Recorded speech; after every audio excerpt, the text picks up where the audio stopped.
مفتی طارق مسعود کے بیانات کے لیے طارق مسعود آفیشیل کو سبسکرائب کریں۔ طارق مسعود آفیشیل۔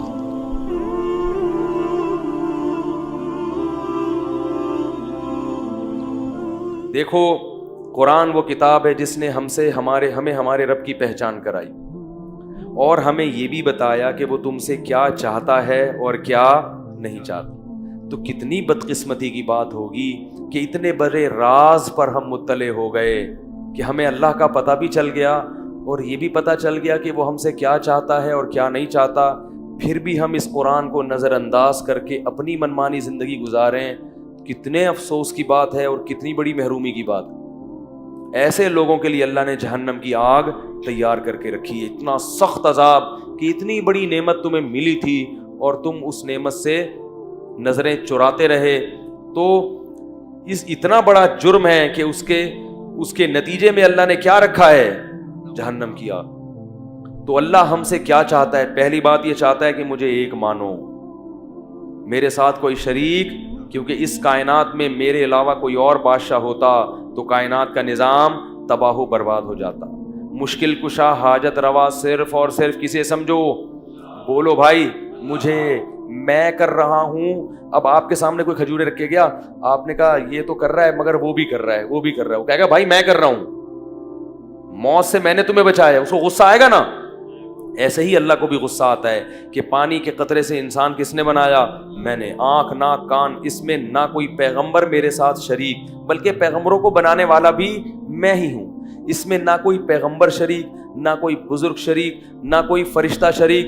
ارونی ماذا خلقوا من الارض، فرمائے جن کو مشکل کشا حاجت روا سمجھتے ہو کہ تمہاری حاجتیں پوری کریں گے، بتاؤ انہوں نے زمین اور آسمان میں سے کس حصے کو بنایا ہے؟ کچھ انہوں نے بنایا تو بتاؤ نا، یا میرے ساتھ مل کے انہوں نے کیا بنایا ہے؟ کسی پیغمبر نے اللہ کے ساتھ شریک ہو کر کچھ بھی نہیں بنایا، نہ کسی فرشتے نے، نہ کسی جن نے۔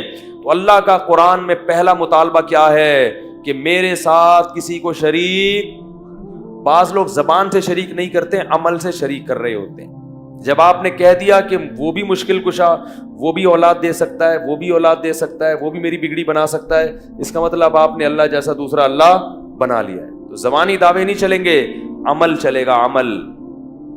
بات آ رہی ہے سمجھ میں؟ دوسرا اللہ نے مطالبہ کیا کیا؟ بہت زیادہ، وہ کہ جب مجھے پہچانتے ہو تو کچھ میرے حقوق ہوں گے اور کچھ میری، بولو نا، ابے یار یہ بھی نہیں پتا، مخلوق کے حقوق ہوں گے۔ میرے حقوق میں سب سے پہلے نماز ہے۔ اپنے کاموں میں مشغول رہو، لیکن 5 وقت ندا لگے گی حی علی الصلاۃ کی، میں مؤذن کے ذمے لگاؤں گا کہ تمہیں یاد دلاتا رہے۔ پیدائش سے لے پیدا ہوگے تو حی علی الصلاۃ کی کان میں اذان کہلواؤں گا، موت تک حی علی الصلاۃ کی صدائیں لگتی رہیں گی۔ کس قدر بے شرمی کی بات ہے، پیدائش سے لے کے موت تک اللہ اکبر حی علی الصلاۃ سنتے ہیں، پھر بھی مسجد میں حاضری نہیں دیتے۔ یہ جو اتنی زیادہ ذمے لگا دیا نا مؤذن کے، یہ اس لیے کہ تاکہ اللہ کی حجت بندوں پر تمام ہو جائے۔ قیامت میں جب اللہ بے نمازی کو جہنم کی آگ کے حوالے کریں تو وہ یہ نہ کہے کہ اللہ میرا جرم تھوڑا تھا اور سزا بہت زیادہ۔ اللہ کہیں گے میں نے تجھے فجر میں بھی مؤذن کو کہا کہ اونچی آواز سے پکارو، حی علی الصلاۃ حی علی الفلاح، الصلاۃ خیر من النوم، نماز نیند سے بہتر ہے۔ اشہد ان لا الہ الا اللہ، اللہ کے سوا کوئی عبادت کے لائق نہیں ہے۔ اللہ اکبر، سب سے بڑا کون ہے؟ وہ ہے۔ نیند بڑی چیز نہیں ہے، خواہشات دکان بڑی نہیں ہے، بڑا کون ہے؟ اللہ۔ فجر میں بھی کہلوایا، ظہر میں بھی کہلوایا، عصر میں بھی کہلوایا، اور تو نہیں آیا تو میں نے کوئی عذاب تجھے نہیں دیا، تیرے منہ سے نوالا نہیں چھینا، تیری دکان نہیں بند کرائی۔ میں نے مؤذن سے کہا کہ کسی کے گھر پہ جا کے نکالنا نہیں ہے نماز کے لیے، نہ کسی کی دکان بند کرنی ہے، صرف پیغام کان تک پہنچا دینا ہے، میں بڑا ہوں، میں بڑا ہوں، میں بڑا ہوں، بار بار سنتا رہے گا۔ لیکن یہ نہیں مانا اور بغیر توبہ کے مر گیا تو پھر عذاب کون دے گا؟ ان عذابی لشدید، پھر میرا عذاب بہت سخت ہے، پھر میں سخت عذاب دینے کا مجاز ہوں۔ اس لیے بھائی جتنے لوگ بیٹھے ہو، جتنی خواتین بیان سن رہی ہیں، عزم کرو آج کے بعد انشاءاللہ نماز کبھی قضا نہیں ہوگی. نماز روزے سے بھی زیادہ اہم ہے. روزہ بعد میں ہے, نماز پہلے. فرض نماز قضا کرنے کا اسلام میں تصور نہیں ہے. چاہے مارکیٹ میں شاپنگ کے لیے گئے ہو, چاہے بس میں بیٹھے ہو, چاہے ہوائی جہاز میں بیٹھے ہو, چاہے میدان جنگ میں لڑ رہے ہو, وہاں بھی نماز قضا کرنے کی اجازت نہیں ہے. اگر اللہ کو مانتے ہیں کہ یہ نعمتیں اللہ دیتا ہے تو آپ کو اللہ کے سامنے سجدہ کرنا پڑے گا. دوسرا حکم, جلدی سے بات کو سمیٹ رہا ہوں, وقت بہت زیادہ ہو گیا. سب سے بڑا حکم, دوسرا حکم جو اللہ کے حقوق میں ہے وہ ہے اللہ کی راہ میں خرچ کرنا. آج مسلمان اپنی دولت پہ سانپ بن کے بیٹھ گیا ہے, دوسروں کے پیسے بھی کھا رہا ہے. یہ پیسہ اللہ نے دیا تو کچھ اپنے لیے, کچھ بیوی بچوں کے لیے, اور کچھ غربا اور مساکین کے لیے, مساجد کے لیے, مدارس کے لیے. وفی اموالہم حق, اللہ فرماتے ہیں ہمارے نیک بندے جو ہمیں مانتے ہیں نا, ان کے لیے ان کے مال میں یتیموں کا, بیواؤں کا, مسکینوں کا اور محتاجوں کا حق ہے. احسان سمجھ کے نہیں دیتے. وہ کہتے ہیں جیسے کسٹم میں آپ جب ٹیکس دیتے ہو تو ٹیکس لینے والا آپ کا شکریہ نہیں ادا کرتا کہ تھینک یو آپ نے 1 لاکھ روپے دیے. وہ کہتے ہیں یہ تمہارے باپ کو بھی دینا پڑے گا, گورنمنٹ کا لا ہے, قانون ہے.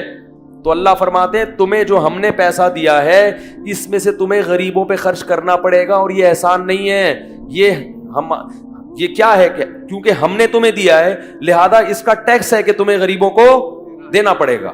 لیکن گورنمنٹ جب ٹیکس کاٹتی ہے تو اس پہ احسان تو دور کی بات, کوئی بدلہ تو دور کی بات, شکریہ بھی نہیں کہتی. اللہ کہتے ہیں میں تم سے ٹیکس لے تو رہا ہوں لیکن یہ میرے خزانوں میں جمع ہو رہا ہے. من ذا الذی یقرض اللہ قرضا حسنا, کون ہے جو مجھے قرضے دے گا, فیضاعفہ لہ اضعافا کثیرا, کئی گنا بڑھا کے واپس لوٹاؤں گا میں, کئی گنا بڑھا کے.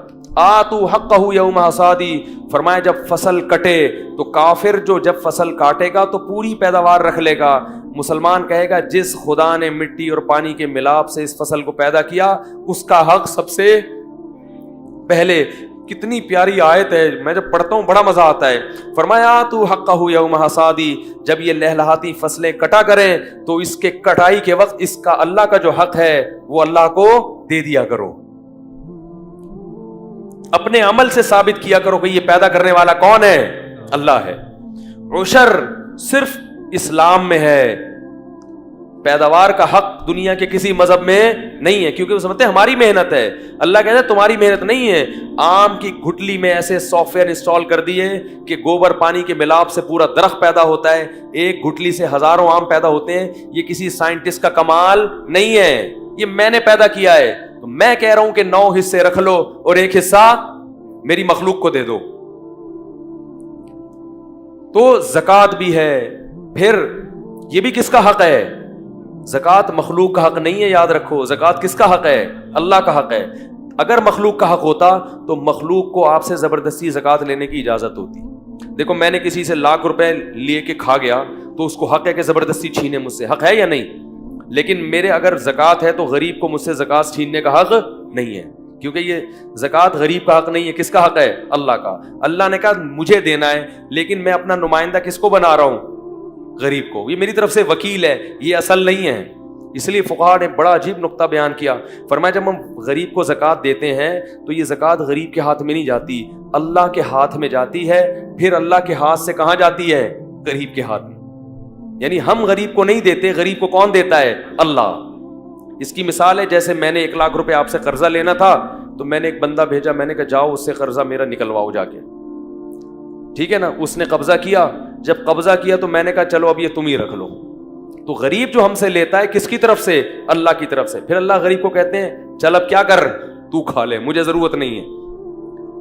زکوٰۃ بہت بڑا حکم ہے. اسی طرح زکوٰۃ کے علاوہ بھی صدقات و خیرات. قرآن کہہ رہا ہے وَيُطْعِمُونَ الطَّعَامَ عَلَىٰ حُبِّهِ, ہمیں ماننے والے لوگ ہماری محبت میں ایسے پاگل ہو جاتے ہیں کہ کون اتنا کھلا رہا ہے، ایسے پاگل ہوتے ہیں کہ ہماری محبت میں یطعمون الطعام علی حبہ مسکینا و یتیما و اسیرا، مسکینوں کو، قیدیوں کو اور یتیموں کو کھلاتے رہتے ہیں، خرچ کرتے رہتے ہیں۔